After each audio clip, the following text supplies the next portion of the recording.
Good evening dear students, आप सभी को बेटा कॉम्पिटेटिव क्लासेज के यूट्यूब चैनल पे मैं आलोक स्वागत करता हूं। और आज हम लोग इंडियन पॉलिटी के सीरीज 22 देखेंगे, जो आपके परीक्षा के दृष्टि से काफ़ी महत्वपूर्ण है। तो आप सभी देखें और आप सभी सीरीज से इस सीरीज पॉलिटी को देखें। इससे आपका पूरा इंडियन पॉलिटी कंप्लीट होगा और आपका परीक्षा बेहतर जाएगा, आप परीक्षा को क्रैक करेंगे। तो आप सभी ऐसे करें और बार बार जो है वो वीडियो को आप सभी जो है इसे रिकॉल करें, इससे आपको काफ़ी फायदा होंगे। तो आइए इसी के साथ आज के जो महत्वपूर्ण प्रश्न है उसको देखते हैं। और आपको पता है कि हर दिन सवाल हमारा जवाब आपका रहता है, एक क्वेश्चन तो डेली आप सीखते हैं इससे। इसके अलावा लास्ट में हम लोग जो है वो 5 प्रमुख महत्वपूर्ण आर्टिकल करते हैं। तो लगभग हम लोग का आर्टिकल सीरीज भी समाप्त होने जा रहा है। तो आप सभी थोड़ा थोड़ा करके जो है वो देखिए कि एक दिन इतिहास कायम करेंगे और इतिहास रचेंगे। तो इसी तरह से जो है आप सभी मेहनत करें और इसके साथ क्लास को शेयर करते रहें, लाइक सब्सक्राइब सब करें। और आइए देखते हैं आज के जो महत्वपूर्ण प्रश्न है। तो आज का 1 नंबर प्रश्न है कि कौन केंद्र और राज्यों में राजस्व बंटवारे के लिए मापदंडों की अनुशंसा करता है।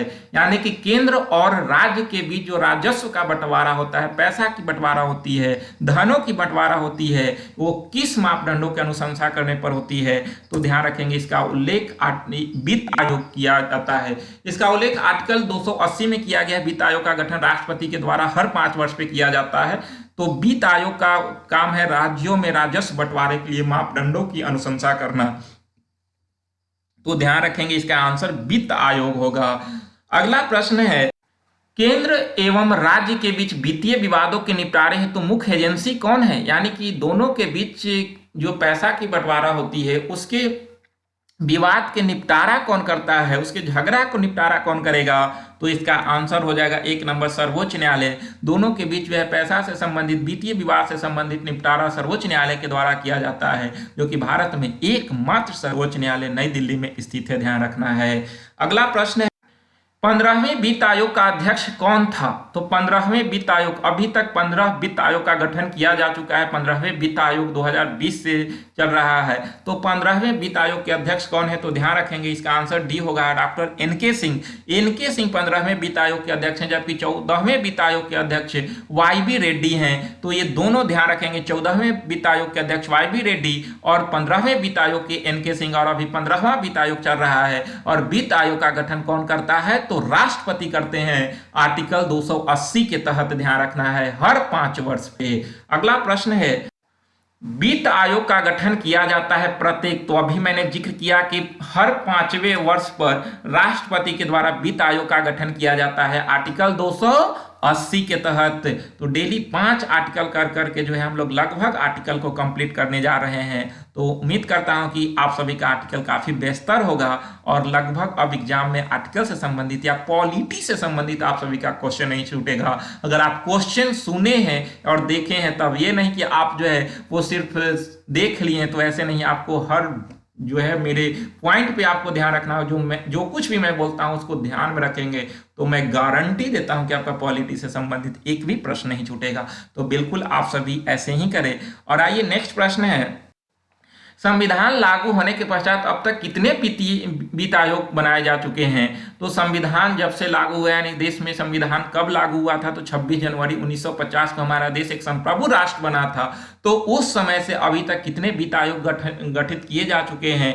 तो इसका आंसर सी होगा 15वें वित्त आयोग के अध्यक्ष एनके सिंह है। अभी हम लोग पीछे वाला प्रश्न में देखें तो अभी तक 15 वित्त आयोग का गठन किया जा चुका है और 15वें वित्त आयोग के अध्यक्ष एनके सिंह हैं। अगला प्रश्न है, योजना आयोग का अंत किस प्रधानमंत्री ने किया। तो काफी महत्वपूर्ण प्रश्न है। योजना आयोग का गठन 15 अगस्त 1950 को किया गया था और केंद्र में जब 2014 में मोदी सरकार आई तो उसने योजना आयोग के अंत करके एक इसके जगह पर नया आयोग लाई, जिसका नाम नीति आयोग हुआ।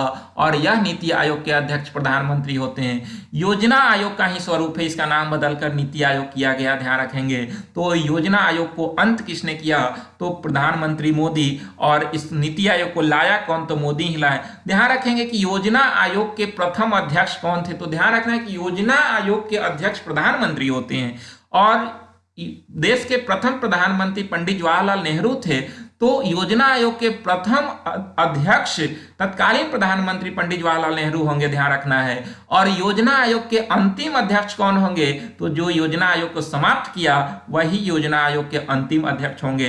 तो योजना आयोग के अंतिम अध्यक्ष नरेंद्र मोदी, और इसके जगह पर नीति आयोग आया तो नीति आयोग के प्रथम अध्यक्ष नरेंद्र मोदी होंगे, ध्यान रखना है। तो इस तरह से क्वेश्चन उठाता है। कभी क्वेश्चन में आपसे पूछेगा कि योजना आयोग के प्रथम महिला अध्यक्ष कौन थी, तो जो देश के पहली महिला प्रधानमंत्री थी वही योजना आयोग की पहली महिला अध्यक्ष होगी। तो योजना आयोग की पहली महिला अध्यक्ष इंदिरा गांधी हो जाएगी, ध्यान रखना है। अगला प्रश्न है, तो इसका आंसर 1 नंबर नरेंद्र मोदी। अगला प्रश्न है, योजना आयोग की स्थापना कब हुई थी? तो अभी हम लोग पीछे क्वेश्चन में देखें कि 15 मार्च 1950 को, यानी कि आंसर इसका बी नंबर होगा। 15 मार्च 1950 को योजना आयोग की स्थापना किया गया था, ध्यान रखना है। और अब नीति आयोग आया और नीति आयोग की स्थापना 1 जनवरी 2015 को किया गया मोदी सरकार के द्वारा। अगला प्रश्न है, निम्नलिखित में से कौन संविधानेतर संस्था है? बहुत महत्वपूर्ण प्रश्न है, संविधानेतर संस्था है तो इसका आंसर हो जाएगा बी, नीति आयोग। तो नीति आयोग, वित्त आयोग का उल्लेख जो है आर्टिकल 280 में किया गया है, यानी कि यह एक संवैधानिक संस्था है। नीति आयोग जो है एक कानून के सिफारिश पर लाया गया, तो ये संविधानेतर संस्था है, यानी कि इसका उल्लेख संविधान के कोई अनुच्छेद में नहीं किया गया है, यानी कि संविधान में जिक्र नहीं किया गया है, तो यह एक संविधानेतर संस्था है या असंवैधानिक संस्था है, ध्यान रखना है नीति आयोग। निर्वाचन आयोग 324, यह भी एक संवैधानिक संस्था है। अंतर्राज्यीय परिषद 263 अनुच्छेद में इसका जिक्र किया गया है, यानी कि यह भी एक जो है वो संवैधानिक संस्था है। तो नीति आयोग एक असंवैधानिक संस्था है जिसे संविधानेतर संस्था भी कहा जाता है, तो ध्यान रखेंगे इसका आंसर बी होगा। अगला प्रश्न है, नीति आयोग के अध्यक्ष कौन होता है? तो नीति आयोग के अध्यक्ष कौन होंगे? जो योजना आयोग के अध्यक्ष होंगे वही नीति आयोग के अध्यक्ष होंगे। तो नीति आयोग के अध्यक्ष मोदी प्रधानमंत्री होंगे, और अभी वर्तमान में प्रधानमंत्री मोदी इसके अध्यक्ष हैं, ध्यान रखना है। और नीति आयोग के पहले अध्यक्ष भी नरेंद्र मोदी ही थे, अभी वर्तमान में भी अध्यक्ष नरेंद्र मोदी ही है, ध्यान रखना है। अगला प्रश्न है, नीति आयोग के विषय में कौन सा एक सही नहीं है? तो कौन नीति आयोग से संबंधित सही नहीं है? तो इसका गठन योजना आयोग के जगह पर किया गया, बिल्कुल सही है, इसमें थोड़ा सा भी लेकिन परंतु नहीं है। सेकेंड पॉइंट है, इसमें एक पूर्णकालीन अध्यक्ष होते हैं, तो इसमें एक पूर्णकालीन अध्यक्ष होते हैं कि इसके अध्यक्ष प्रधानमंत्री होते हैं, तो इसमें तो गलत लग रहा है। इसका गठन 1 जनवरी 2015 को किया गया, बिल्कुल सही है। यह सहकारी संघवाद के सिद्धांत पर आधारित है, तो ये संघ के सिद्धांत पर आधारित है, तो बिल्कुल सही है। इसका आंसर बी होगा, यानी कि यह गलत है, क्योंकि नीति आयोग के अध्यक्ष कोई पूर्णकालीन सदस्य नहीं होते हैं। नीति आयोग के अध्यक्ष देश के वर्तमान प्रधानमंत्री होते हैं, तो वर्तमान में नीति आयोग के अध्यक्ष प्रधानमंत्री नरेंद्र मोदी हैं। अगला प्रश्न है, तो राष्ट्रीय विकास परिषद की अध्यक्षता कौन करता है? राष्ट्रीय विकास परिषद एनडीसी की अध्यक्षता कौन करेगा? तो ध्यान रखिएगा इसका जो है वो अध्यक्षता भारत के प्रधानमंत्री ही करते हैं, यानी कि एनडीसी के भी अध्यक्ष प्रधानमंत्री होते हैं। इसकी स्थापना 6 अगस्त 1952 ईस्वी को किया गया था, राष्ट्रीय विकास परिषद का ध्यान रखना है। 6 अगस्त 1942 को राष्ट्रीय विकास परिषद का गठन किया गया था और इसके अध्यक्ष प्रधानमंत्री ही होते हैं। यह भी एक असंवैधानिक संस्था है, यानी कि संविधानेतर संस्था है, ध्यान रखना है, और इसके अध्यक्ष प्रधानमंत्री होते हैं, तो इसका आंसर बी हो जाएगा।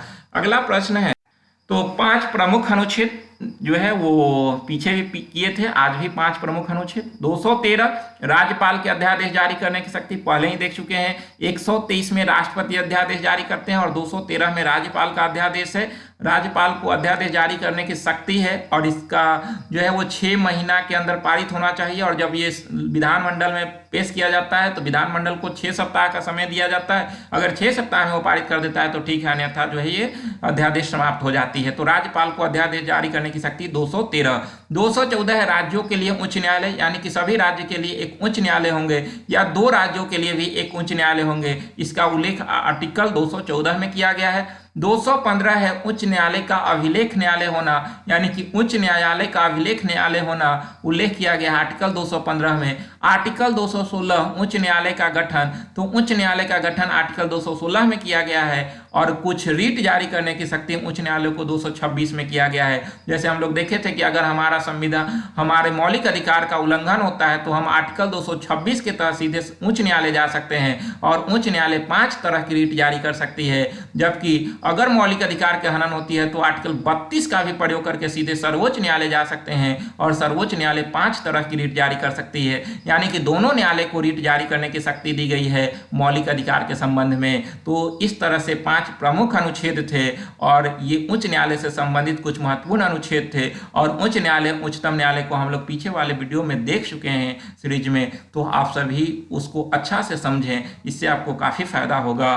और आइए चलते हैं हम लोग सवाल हमारा जवाब आपका में। पिछला क्वेश्चन था कि प्रारूप समिति में अध्यक्ष रहित सदस्यों की संख्या कितनी है, तो इसका आंसर जो है वो हो जाएगा अध्यक्ष रहित 6 और अध्यक्ष सहित सदस्यों की संख्या आपको पता होना चाहिए कि कितना होता है 7, जिसमें अध्यक्ष जो है वो ये भीमराव अंबेडकर थे और इनको छोड़कर सदस्यों की संख्या 6 है, क्योंकि रहित मतलब होता है इनमें नहीं और सहित मतलब होता है इसमें है। तो इस तरह से इसका आंसर हो जाएगा 1 नंबर। और आज के लिए है आपके लिए प्रश्न कि जो व्यक्ति संसद के सदस्य नहीं है वो केंद्रीय मंत्री रह सकते हैं। तो जो व्यक्ति संसद के सदस्य नहीं है वो केंद्रीय मंत्री रह सकते हैं कितने माह तक, तो इसका आंसर आप सभी को कमेंट बॉक्स में करना है। तो आप सभी करें, मुझे इंतजार रहता है आपके कमेंट का, तो आप सभी करते रहें। तो आज यहीं तक, फिर मिलेंगे नेक्स्ट वीडियो में आप सभी के साथ। तो आप सभी क्लास को शेयर करते रहें। आप सभी को बहुत बहुत धन्यवाद।